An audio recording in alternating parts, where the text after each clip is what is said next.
how did the Rolling Stones interview come about? That's a great question. So I was at work. I think I was either at home or at work, but I was just on Facebook and I saw a guy I know from Huntsville, Alabama. Shout out to Cody G, Cody Global. But Cody sent made a Facebook post like, "Yeah, man, shout out to my guy Fifth Child in this month's Rolling Stone magazine." I was like, "You lying?" And he was like, "Nah, for real, man. I'm looking at it right now." And that's how I found out about Rolling Stone. Like, I literally had no idea whatsoever. Like, nobody said nothing to me. Nobody, like, I was like, "Hey, man, we're going to take," like, nobody said anything. I just woke up one morning and was in Rolling Stone magazine. And then I looked and saw they had done an article on Jackson, Mississippi specifically. I think they interviewed Brad Franklin. Shout out to Brad. And I don't know if they interviewed anybody else. But what I did find out is they had a couple other people. After I said, "Man, are you serious? I'm, in Rolling Stone magazine." Several folks reached out like, "Yeah, man, I talked to this guy, Jim, and he was, asking me about Jackson music." And I was like, "Man, whatever you do, you got to mention Fifth Child. You got to talk about," and then several people were saying that. So I'm like, wow, that's good. Like when your name is brought up in rooms without you even knowing it. And so that's my Rolling Stone story. It's really no deeper than that. My role as Fifth Child in the Jackson hip hop community is the plug. I don't often think about my role as far as the music I make within the community.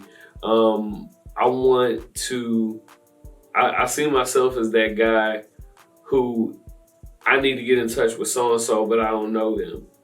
I need, to get a video shot, but I don't know who I can reach out to. I have a question about music publishing, and I'm not sure how to do these split sheets, and I don't have an entertainment lawyer. That's how I see my role as an artist in the hip hop community. Definitely like, I need this particular type of sound and beat. That's what I see my role as. Now, as far as an artist outward facing for the city of Jackson, like, I need somebody who is going to perform at the show that can do an hour and keep the crowd engaged the whole time. I need somebody that I know is going to be professional and, send me this and have his W-9 already turned in me before the end of business hours. I have a song that I need written for this television show or this movie or this ad campaign, and I need somebody that can do it with a quick turnaround time and it's gonna be jamming. Like, that's who I am. That's my role as Fifth Child, as the artisan. But as far as my artistry, I'm somebody who is just dependable. You know what I'm saying? Like, as far as the music being dope every time. I'm not as experimental with my music because that's just not the lane that I choose to drive in. But like I said, it's gonna put out just really soulful music every time, where it's just soulfully refreshing. That's where I'm at. Why don't the holidays hit the same when you turn 30? The holidays don't hit the same when you turn 30 because it becomes less and less about you. Which, with each passing year, it becomes less and less about you, especially as a man. It becomes less and less about you. But in a sense, it is still as rewarding, if not more rewarding. Because when it's not about you and you're really able to put that emphasis on putting smiles on other people's faces, especially when you have kids. It's just I don't know. It's a great feeling like that. That is intangible, knowing that you brought somebody else happiness. Or even going back to, like, even if we're not talking about presents, even if we're just talking about 4th of July or Thanksgiving, if people say, "Man, you threw down on that grill," like, that's a great feeling. Like, it's a pride thing beyond just a satisfaction thing at that point. Is it sad that boiling water notices for us are the norm? It is very sad that a lot of things for us are the norm. Um,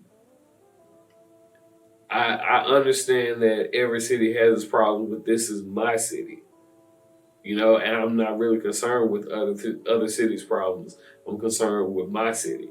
And when you have citizens that are completely invested and completely dedicated to the city and showing the city a lot of love in a lot of ways, as far as our commitment to spending money here and buying homes here and starting businesses here, but then not getting that kind of love reciprocated from the city, that's the most frustrating part about it. Because, like, you'll stick your neck out on a Facebook post, like, arguing somebody down, getting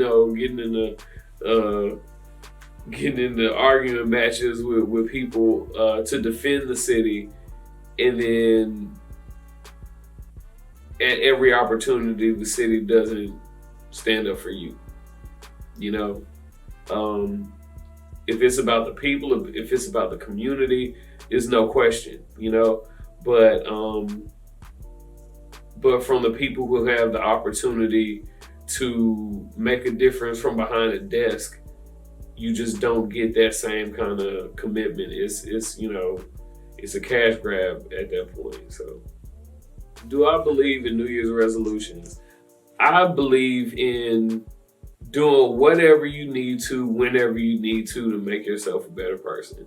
If you just happen to be somebody that does that on New Year's, more power to you. Like, I understand the whole idea of a fresh start. So I'm not going to sit here like, man, it's so cliche. It's like, whenever you decide to become a better person, that's great.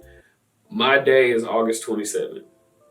I can't tell you why. There's no deep story. There's nothing symbolic about it. But August 27th is the day that I rewrite all my goals and just kind of reassess where I am in life. I do short-term and long-term needs and wants. And just by writing stuff down, that's how I meditate on it, pray on it, manifest it to bring it into fruition. So my day is August 27th. Whatever your new year is, that's your new year. An unpopular opinion.